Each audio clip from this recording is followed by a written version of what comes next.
this is Megan. Welcome back to my channel, Nourishing Ideas.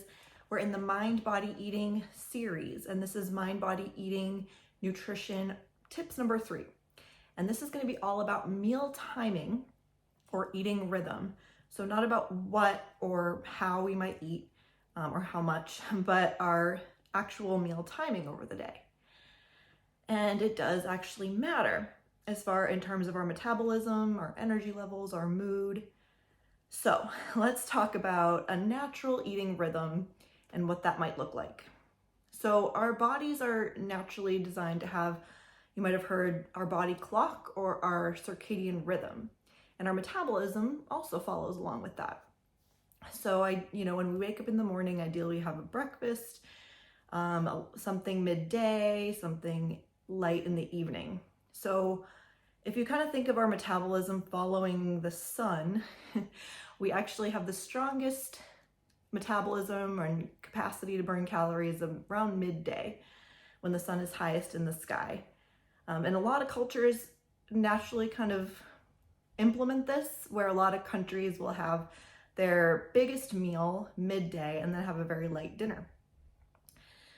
The other thing is breakfast. I know that a lot of people, especially when you're really busy and you have a lot going on, might skip breakfast, maybe even skip lunch or just have something small because you're running around all day, and then have a bigger dinner, once you get home and can finally relax, and then some snacking after because your body was kind of missing all of that nutrition during the day, which is totally understandable.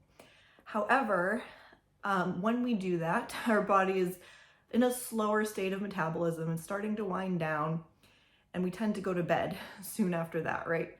So we don't have a lot of physical activity going on, whereas during the day, you're typically more physically active, your mind is a lot more active, and your brain actually uses a lot of calories.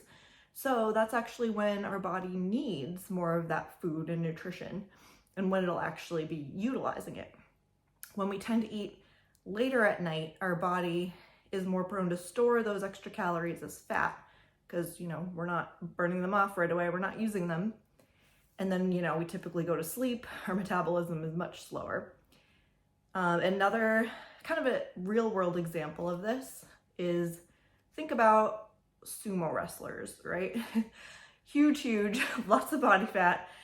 And the way that they get that way, it's, not about, like, if you think back, sumo wrestling has been around for a while, even before, fast food and tons of processed food, right? So they were eating the same types of food as, normal weight people. Obviously, they were eating more calories, but they were also, playing around with the timing that they ate so they could get bigger. So they'd skip breakfast, they'd have 2 big meals a day, one in like the afternoon and then one later at night. And then they would sleep right away. So basically, by consuming bulk of their calories later in the day, they were able to put on all of this weight and fat. The other reason why it's not great to eat your biggest meal, at night or right before you go to sleep, is because it's when we sleep that our body, our liver specifically, can detoxify all the things that have happened on the day. We always are taking in some sort of toxins, whether it's through our diet, through the air, and our body has this chance at night to recover, and it flushes out all those toxins. So you don't actually need to do a detox diet or things like that, because your body naturally does that, and especially when you're sleeping. Sleep is really the time to recover. However, if you just ate a big meal, your body needs to spend that time digesting the meal.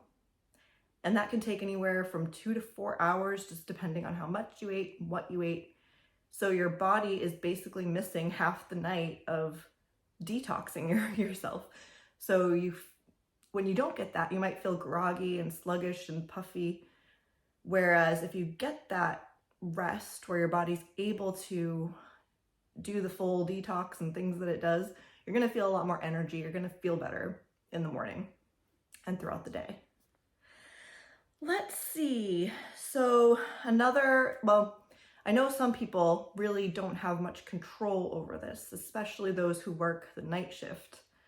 because you're sleeping during the day and obviously you have to eat, and the only time you have to eat is later at night. So it can be really challenging for people to lose weight, more tendency to gain weight, and have more chronic health conditions when they work the night shift. If you continuously work it without like shifting back and forth, your body can adapt somewhat. It does. Bodies are great at adapting. It's more when you're shifting, you know, sometimes you work day, sometimes you work night. That's really hard on the body. So people who work nights really have to be careful of the quality of their diet, how much they're eating, and trying to regulate the times as best they can. Now, if you're looking for sort of a cutoff time, studies have shown that really after 10 p.m. is when our bodies start to really just metabolize food in a different way. Our blood sugar gets more dysregulated, which can lead to all types of problems, including weight gain and diabetes and even brain issues and brain diseases. Sorry, just bumped the camera. So if you're looking for that cutoff, try not to eat after 10 p.m. if possible.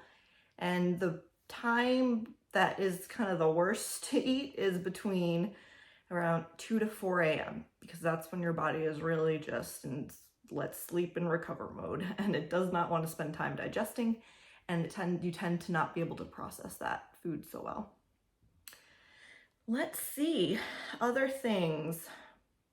Okay, when it comes to actually putting this into practice, I hear a lot of the times people who have skipped breakfast for a long time, when they start to eat it again, they're like, oh my God, I'm hungrier. And they get scared of that because they feel like, well, if I'm hungrier, I'm gonna eat more food and then I'm gonna gain all this weight. But the reason your appetite is kicking up is because it's finally starting to regulate and become more normal, because we need to eat food, right? We need to have an appetite in order to eat food, in order to live, in order to be healthy. So a lot of people try to suppress their appetite by skipping breakfast or skipping lunch and really focusing on the things they're doing over the day and ignoring and suppressing that appetite, which leads to, of course, more eating at night. So don't be afraid if you start to feel hunger the more you eat during the day. That's totally normal and natural. Just like we need to breathe oxygen, we need to eat food. So trying to suppress your appetite is like trying not to breathe, right? It's not gonna work. It's not good for you. It's not natural. So if your eating rhythm is kind of off and it's more skewed to the evening, try just experimenting, shifting more towards eating most of your calories in the first half of the day and just see what happens. Now, if you don't have a complaint at all and you're fine, but your eating rhythm is, more skewed to the evening, but you're totally healthy, you don't have any complaints, then that's great. Maybe that works for you. And I know a lot of people do intermittent fasting. My husband actually does that, where he will wait several hours in the morning to eat and finish eating earlier. So that works for a lot of people, but not everybody. So you have to play around and find what works for you.